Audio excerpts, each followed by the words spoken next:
humankind that is the realm of humankind, and this is the bait. Everybody with me? In the middle is this word, anan, that we've said means clouds, but why is it being represented as an expanse? It's not necessarily the idea of an expanse, but it's something that covers, protects, something that's in between these two realms that's been created to cover and protect us. Everybody with me? Because it gets kind of strange here. It gets kind of sci-fi Twilight Zone here in a minute. And I can't help that. Sometimes Elohim enjoys playing with quantum mechanics and stuff like that. So consider the verses from John 14 that says, "Let not your heart be troubled. You believe in Yahweh, believe also in me." And this is Yahshua that's speaking. "In my Father's house are many mansions. If it were not so, I would have told you. I go to prepare a place for you." Where is he going? He's going into the realm of Elohim with the mandate saying, it's done. We need to get the guest house ready. Not in the kingdom of Elohim, not in heaven. Something else. "And if I go and prepare a place for you, I will come again and receive you unto myself, that where I am, there you may be also." Note that Yahshua says, receive you unto myself, and not receive you myself. I'm going to receive you to me, but I'm not going to come get you myself. Okay? If we will go to him, but we will not be taken up by him. Okay? So from the beginning, this place of protection was prepared for those who worship in spirit and in truth. Those who strive to love Yahweh Elohim with all their heart, with all their soul, with all their mind, with all their strength. Those who love their neighbor as themselves, and those who seek to keep and do the commandments of Yahweh Elohim as he has outlined in his Torah. To love Elohim and one another is to keep his commandments. And this is basically what we're getting in this little verse that's placed here at 1 John 5:1-3. That if you love each other, then you love me, because you keep my commandments to love each other. So keeping my commandments, you love me. All right? Yahshua descended to the bait. He came to the realm of humankind and became the bait, the tabernacle, a house of the word, sent by the Aleph, by Elohim, in order to fulfill the mandate. He then ascended to the Aleph to deliver it, signed and sealed in his blood. With this, he has prepared the expanse to deliver and keep the faithful that have just been described. We've just talked about these people. With this, he has prepared the expanse to deliver and keep the faithful that have just been described. But before we go into any detail concerning it, let's consider a few more of the Aramaic words in 1 Thessalonians 4:17. The word for alive is dechayin. This word does mean alive, but it also means to be delivered. It means alive, but it also means to be delivered. That's important. Okay? In this idea, we can formulate an idea that it isn't simply to be alive, but it's to be delivered. So it's not necessarily to be alive, but to be delivered. You got that? Okay. Our next word to consider is the one that precedes it, which is used for remaining, the meshtak rinan. This word does mean remaining, but it also means those that are left. So in this we can construct a phrase that is not simply those who survived, but it is those who remain or are left delivered. Those who remain delivered. What does that mean? Those who remain delivered. Is it possible that even the chosen can lose their deliverance? Is it possible that the chosen can lose their redemption? Is it possible? Okay? This is important to consider, in that firstly, people lose faith in tribulation. Why are we having a tribulation in the first place? Why not just take these people that believe and receive and love Elohim with all their heart, their mind, their strength? Why not just take them straight up? When you separate wheat from the chaff, you beat it. You separate the wheat from the chaff. Usually you throw the chaff in the fire and it's burned up. But you don't always get all the wheat off the chaff. Some of the wheat stays on the chaff and it ends up in the fire too. The saying is, we're going to go through this to prove beyond any doubt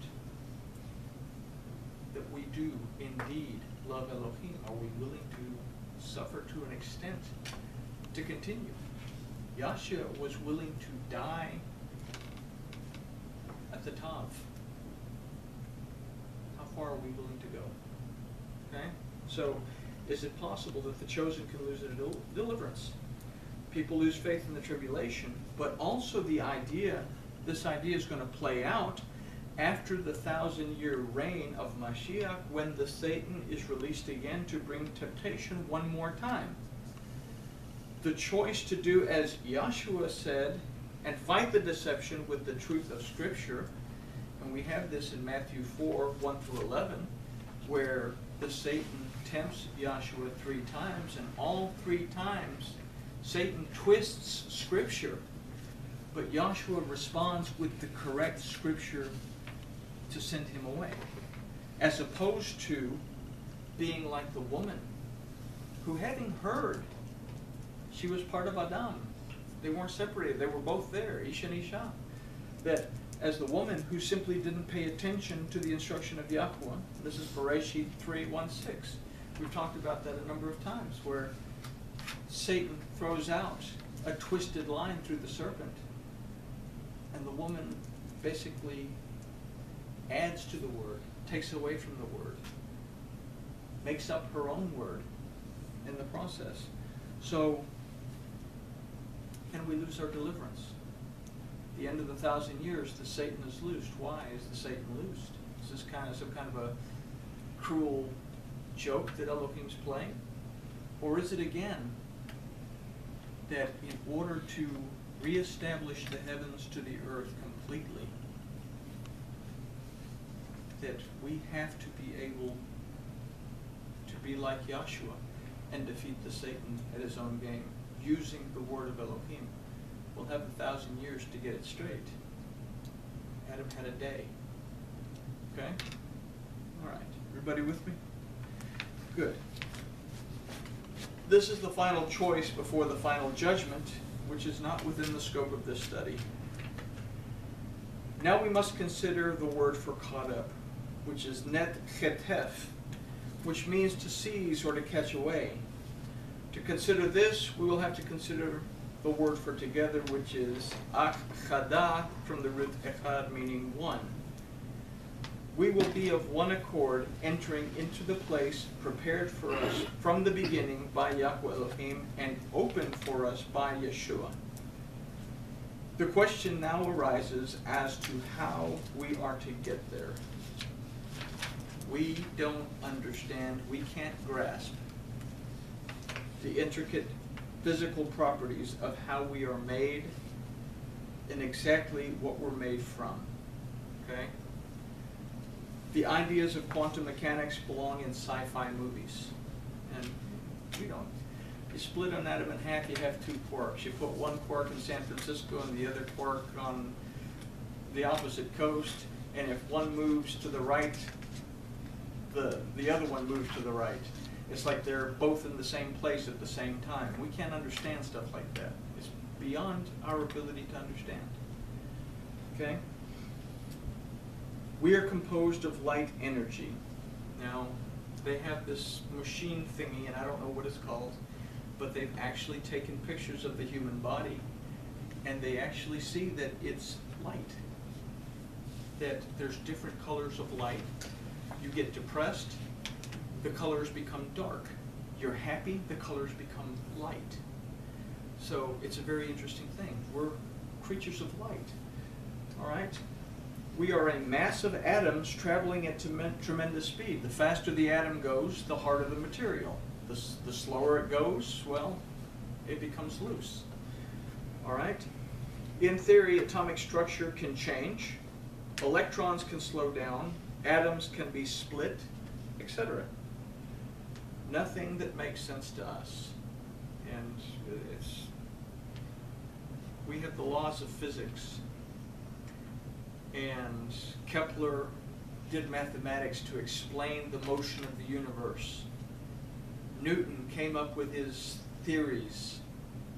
But when you get to the subatomic particles, all this goes out the door. All right? So we must understand that Elohim created everything, including the very laws of physics, and those things beyond physics that go contrary to those laws. Elohim can therefore change our physical form into a body of true light energy that can take us from the physical into the realm of the expanse, and then when this period is complete, place us in Eden, restored to a perfect physical form. Okay? Like the Adam in the garden at the proper time. Are we going to take these beat up, ragged out, worn out bodies into the realm of Elohim at the end? No. Why will there be weeping and gnashing of teeth? And I'm going to go into something that is not in the scope of this study, because people are going to have these bodies, but they will not have complied. And Elohim will say, "Depart from me, you worker of iniquity. I never knew you." And they are not going to enter in through the city gate, like we read at the end of Revelation, but they're going to remain outside the gate. And this is another study, because eventually we'll have no choice but to study Revelation, and we'll have to study the things that go along with it. So, but for right now, we have to understand that Elohim has the power to transform our bodies into something that can fit into the expanse and survive, and then transform our bodies and place us within the garden, because that's what Elohim does. He can. He created us. He can rework matter. Anyway, there we go. All science fiction. I feel like that guy in the Twilight Zone now. This, however, is not a rapture into heaven, but a gathering together of the chosen into a place prepared to protect them after the tribulation, when the earth is in a sense being annihilated by the humankind that is left behind. All right?